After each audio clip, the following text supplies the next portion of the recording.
Bengaluru police ಠಾಣೆಯಲ್ಲಿ ಭಾರೀ ಲಂಚಾವತಾರ 8 ತಿಂಗಳಲ್ಲಿ ಪತ್ತೆಯಾದಂತಹ ಭ್ರಷ್ಟಾಚಾರ ಕೇಸ್ ಎಷ್ಟು ಗೊತ್ತಾ? ಬೆಚ್ಚಿ ಬೀಳ್ತೀರಾ ವೀಕ್ಷಕರೇ.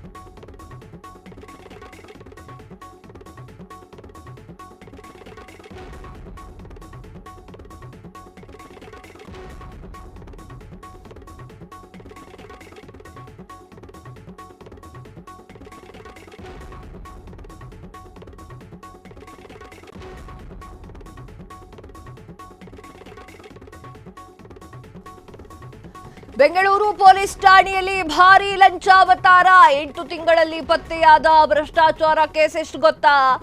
ಲೋಕಾಯುಕ್ತದಿಂದ ಭ್ರಷ್ಟ ಅಧಿಕಾರಿಗಳ ಆಟಬಠ ಬಯಲು.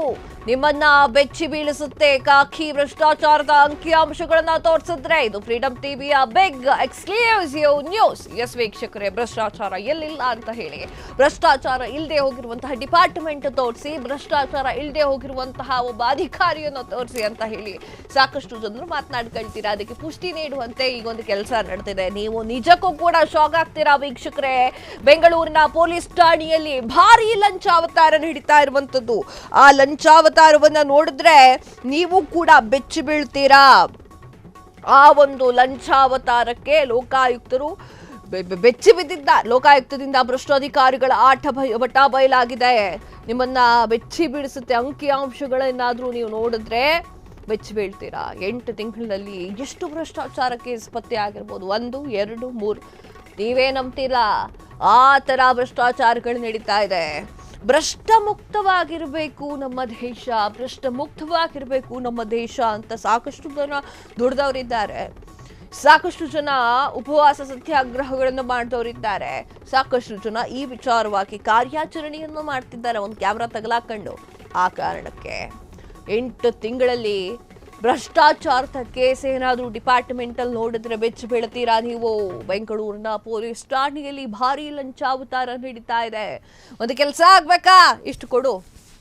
ಅಯ್ಯೋ, ನಾನು ಲಂಚ ಕೇಳ್ತಾ ಇಲ್ಲ, ಜಸ್ಟ್ ನೀನು ಬೇಗ ಕೆಲಸ ಆಗ್ಲಿ ಅಂತ ಹೇಳ್ತಾ ಇರೋದು.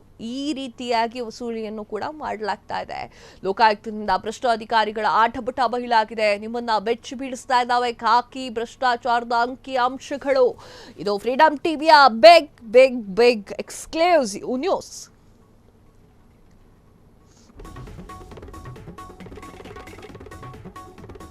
ಪೊಲೀಸ್ ಕಮಿಷನರೇಟ್ ವ್ಯಾಪ್ತಿಯ ಠಾಣೆಯಲ್ಲಿ ಮಿತಿ ಮೀರಿದ ಭ್ರಷ್ಟಾಚಾರ.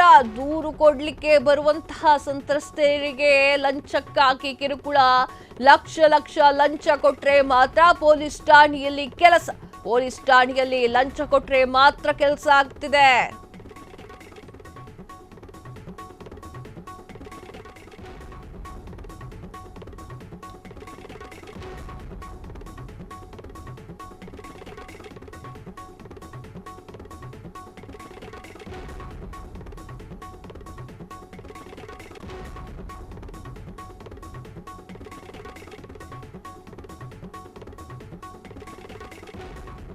ಪೊಲೀಸ್ ಕಮಿಷನರೇಟ್ ವ್ಯಾಪ್ತಿಯ ಠಾಣೆಯಲ್ಲಿ ಮಿತಿ ಮೀರಿದ ಭ್ರಷ್ಟಾಚಾರ. ದೂರು ಕೊಡಲು ಬರುವ ಸಂತ್ರಸ್ತೆಯರಿಗೆ ಲಂಚಕ್ಕಾಗಿ ಕಿರುಕುಳ. ಲಕ್ಷ ಲಂಚ ಕೊಟ್ರೆ ಮಾತ್ರ ಪೊಲೀಸ್ ಠಾಣೆಯಲ್ಲಿ ಕೆಲಸ.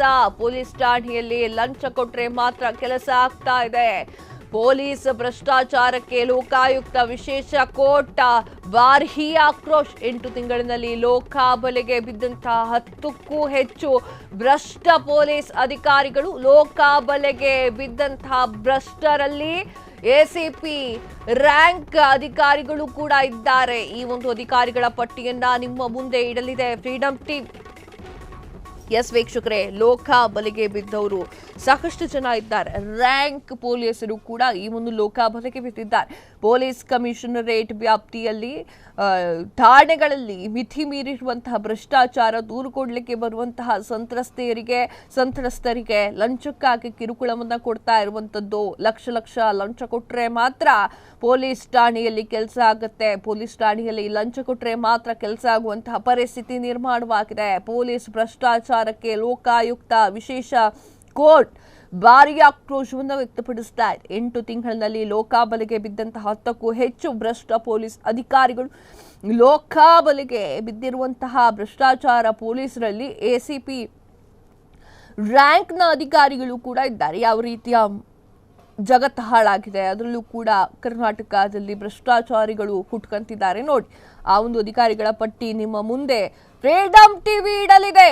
ಅತಿ ಶೀಘ್ರದಲ್ಲಿ ಈ ವಿಚಾರವನ್ನ ನಿಮ್ಮ ಮುಂದೆ ಇಡ್ತಾ ಇದ್ದೇವೆ. ಲೋಕ ಬಲೆಗೆ ಬಿದ್ದ ಭ್ರಷ್ಟ ಅಧಿಕಾರಿಗಳ ಪಟ್ಟಿ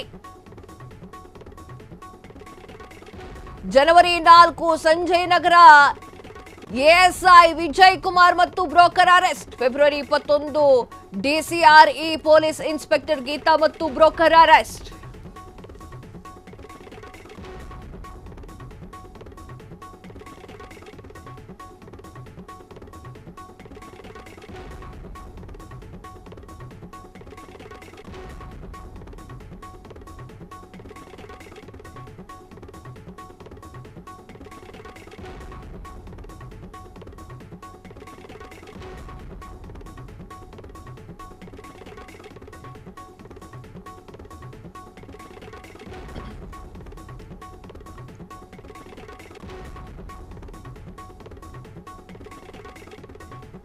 ಲೋಕಾಬಲೆಗೆ ಬಿದ್ದ ಭ್ರಷ್ಟ ಅಧಿಕಾರಿಗಳ ಪಟ್ಟಿ ಜನವರಿ 4 ಸಂಜಯ್ ನಗರದ ಎಎಸ್ಐ ವಿಜಯ್ ಕುಮಾರ್ ಮತ್ತು ಬ್ರೋಕರ್ ಅರೆಸ್ಟ್.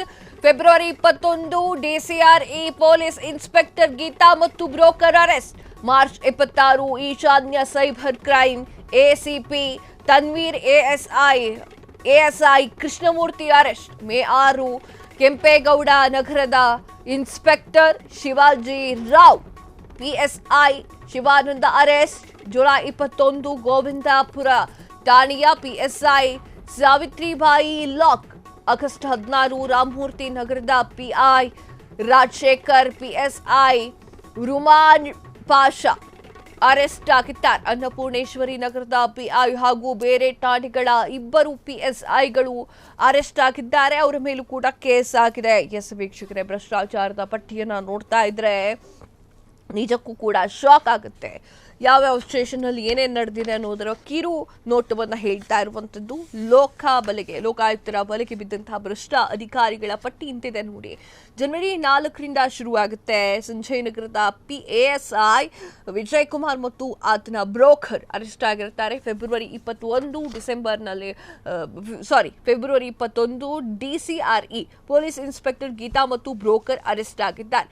ಮತ್ತು ಮಾರ್ಚ್ 26 ಈ ಒಂದು ಈಶಾನ್ಯ ಭಾಗದ ಸೈಬರ್ ಕ್ರೈಮ್ನ ಎಸಿಪಿ ತನ್ವೀರ್ ಮತ್ತು ಎಎಸ್ಐ ಕೃಷ್ಣಮೂರ್ತಿ ಅರೆಸ್ಟ್ ಆಗಿದ್ದಾರೆ. ಮೇ 6 ಕೆಂಪೇಗೌಡ ನಗರದ inspector Shivaji Rao PSI Shivananda arrest ಆಗಿದ್ದು, ಜುಲೈ 21 ಗೋವಿಂದಪುರ ಠಾಣೆಯ ಪಿಎಸ್ಐ ಸಾವಿತ್ರಿಬಾಯಿ ಲಾಕ್ ಆಗಿರ್ತಾರೆ. ಆಗಸ್ಟ್ 16ರಂದು ರಾಮಮೂರ್ತಿ ನಗರದ inspector Rajashekar PSI Ruman Pasha arrest ಆಗಿದ್ದು, ಅನ್ನಪೂರ್ಣೇಶ್ವರಿ ನಗರದ ಇನ್ಸ್ಪೆಕ್ಟರ್ ಹಾಗೂ ಬೇರೆ ಠಾಣೆಯ 2 ಪಿಎಸ್ಐಗಳ ಮೇಲೆ ಕೇಸ್ ದಾಖಲೆಯಾಗಿದೆ. ಬೆಂಗಳೂರು ಪೊಲೀಸರ ವಿರುದ್ಧ ಲಂಚಾವತಾರದ ಆರೋಪ. ಬ್ರೋಕರ್ ಅನ್ನ ಇಟ್ಟುಕೊಂಡು ಪೊಲೀಸರಿಂದ ಲಂಚವನ್ನ ವಸೂಲಿ ಮಾಡ್ಕೊಳ್ತಾ ಇದ್ದಾರೆ ಪೊಲೀಸರು.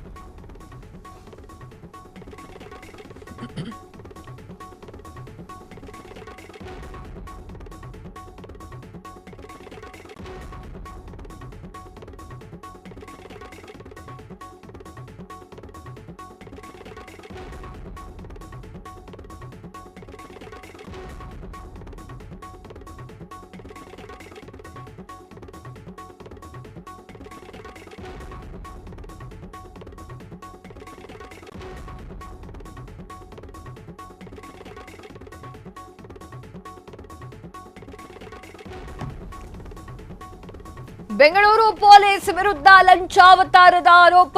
ಬ್ರೋಕರ್ಸ್ ಇಟ್ಕೊಂಡು ಪೊಲೀಸರಿಂದ ಲಂಚ ವಸೂಲಿ. ಪೊಲೀಸ್ ಠಾಣೆಯಲ್ಲಿ ಭ್ರಷ್ಟಾಚಾರ ಹೆಚ್ಚಳದ ಬಗ್ಗೆ ಲೋಕಾಯುಕ್ತ ಕೋರ್ಟ್ ಕಳವಳ. ಪೊಲೀಸರ ಕರಪ್ಷನ್ ವಿರುದ್ಧ ಚಾಟಿಯನ್ನು ಬೀಸಲಿಕ್ಕೆ ರೆಡಿಯಾಗಿರುವಂತಹ ಲೋಕಾಯುಕ್ತ ಕೋರ್ಟ್ ಪೊಲೀಸ್ ಠಾಣೆಯಲ್ಲಿ ಭ್ರಷ್ಟಾಚಾರ ಕಡಿಮೆ ಮಾಡಲು ಕೋರ್ಟ್ ಸಲಹೆ. ಗೃಹ ಮಂತ್ರಿಗಳೇ ಪೊಲೀಸ್ ಕರಪ್ಷನ್ ಕಡಿಮೆ ಮಾಡಲು ಕ್ರಮವನ್ನು ವಹಿಸಿ ಪ್ರತಿನಿತ್ಯ ಜನಸಾಮಾನ್ಯರಿಗೆ ಆಗ್ತಾ ಇರುವಂತಹ ತೊಂದರೆಯನ್ನ ತಪ್ಪಿಸಬೇಕು. ಆರಕ್ಷಕರೇ ಭಕ್ಷಕರಾದ್ರೆ ಜನಸಾಮಾನ್ಯರ ಪಾಡೇನು? ಬೇಲಿಯೇ ಎದ್ದು ಹೊಲವನ್ನ ಮೇಯ್ತಾ ಕುಂತ್ಕೊಂಡ್ರೆ ಏನಾಗುತ್ತೆ ಪರಿಸ್ಥಿತಿ? ಪೊಲೀಸ್ ಇಲಾಖೆಯಲ್ಲಿ ಪಾರದರ್ಶಕತೆ ಪ್ರಯತ್ನಿಸಿ ಶಾಸಕರ ಮಟ್ಟದಲ್ಲಿ ನಡೆಸಿರುವಂತಹ ಪೋಸ್ಟಿಂಗ್ ದಂಧೆಗಳ ಬ್ರೇಕ್ ಹಾಕಿ ಆದಷ್ಟು ಕೈ ಬಾಯಿ ಶುದ್ಧ ಇರುವಂತಹ ಅಧಿಕಾರಿಗಳಿಗೆ ಎಕ್ಸಿಕ್ಯೂಟಿವ್ ಹುದ್ದೆಯನ್ನ ನೀಡಬೇಕು. ಭ್ರಷ್ಟಾಚಾರವನ್ನ ಸಹಿಸೋದಿಲ್ಲ ಅಂತ ಹೇಳಿ ಸಂದೇಶ ರವಾನಿಸಿ ಬೆಂಗಳೂರಿಗೆ ಬಂದಿರುವಂತಹವರನ್ನ ಕಳಂಕ ನೀಗಿಸಬೇಕು ನೀವು. ಇದು ಫ್ರೀಡಂ ಟಿವಿಯ ಕಳವಳವಾಗಿದೆ. ಎಸ್ ವೀಕ್ಷಕರೇ, ಬೆಂಗಳೂರು ಪೊಲೀಸ್ನ ವಿರುದ್ಧ ಲಂಚಾವತಾರ ಏನು ನಡೀತಾ ಇದೆ, ಇದಕ್ಕೆಲ್ಲ ಬ್ರೇಕ್ ನೀಡಬೇಕು ಅಂತಂದ್ರೆ ಗೃಹ ಸಚಿವರು ಫೀಲ್ಡಿಂಗ್ ಎಂಟ್ರಿ ಕೊಡಬೇಕು. ಯಾಕೆ ಹಿಂಗೆ ಹೇಳ್ತಾ ಇದ್ದೀವಿ ಅಂತಂದ್ರೆ ಇದು ಫ್ರೀಡಂ ಟಿವಿಯ ಕಳಕಳಿ. ಇದು ಬ್ರೋಕರ್ಸ್ ಇಟ್ಟುಕೊಂಡು ಪೊಲೀಸರಿಂದ ಲಂಚ ವಸೂಲಿ ಮಾಡಲಾಗ್ತಾ ಇದೆ. ಪೊಲೀಸರು ಲಂಚವನ್ನ ತೆಗೆದುಕೊಳ್ತಾ ಇದ್ದಾರೆ. ಬ್ರೋಕರ್ಸ್ ಅನ್ನ ಮುಂದೆ ಬಿಟ್ಟು ಪೊಲೀಸ್ ಠಾಣೆಯ ಭ್ರಷ್ಟಾಚಾರ ಹೆಚ್ಚಳದ ಬಗ್ಗೆ ಲೋಕಾಯುಕ್ತ ಕೋರ್ಟ್ ಕಳವಳವನ್ನ ವ್ಯಕ್ತಪಡಿಸ್ತಾ ಇರುವಂಥದ್ದು. ಪೊಲೀಸ್ ಕರಪ್ಷನ್ ವಿರುದ್ಧವಾಗಿ ಚಾಟಿಯನ್ನ ಬೀಸ್ತಾ ಇರುವಂತಹ ಲೋಕಾಯುಕ್ತ ಕೋರ್ಟ್ ಪೊಲೀಸ್ ಠಾಣೆಯಲ್ಲಿ ಭ್ರಷ್ಟಾಚಾರ ಕಡಿಮೆ ಮಾಡಲಿಕ್ಕೆ ಕೋರ್ಟ್ ಸಲಹೆಯನ್ನ ನೀಡಿದೆ. ಗೃಹ ಮಂತ್ರಿಗಳು ಸ್ವಲ್ಪ ಈ ಕಡೆ ಗಮನವನ್ನ ಕೊಡಬೇಕು. ಪ್ರತಿನಿತ್ಯ ಜನಸಾಮಾನ್ಯರಿಗೆ ತೊಂದರೆ ಆಗ್ತಾ ಇದೆ. ದಯವಿಟ್ಟು ಕೈ ಬಾಯಿ ಶುದ್ಧ ಇರುವಂತಹ ಅಧಿಕಾರಿಗಳನ್ನ ತಂದಿರಿಸಿ. ಕ್ಷಣ ಕ್ಷಣದ ಸುದ್ದಿಗಳಿಗಾಗಿ ಫ್ರೀಡಂ ಟಿವಿ ಸಬ್ಸ್ಕ್ರೈಬ್ ಮಾಡಿ, ಲೈಕ್ ಮಾಡಿ ಹಾಗೂ ಫಾಲೋ ಮಾಡಿ. ಹೊಸ ಸುದ್ದಿಗಳ ನೋಟಿಫಿಕೇಶನ್ಗಾಗಿ ಬೆಲ್ ಐಕಾನ್ ಮೇಲೆ ಕ್ಲಿಕ್ ಮಾಡಿ.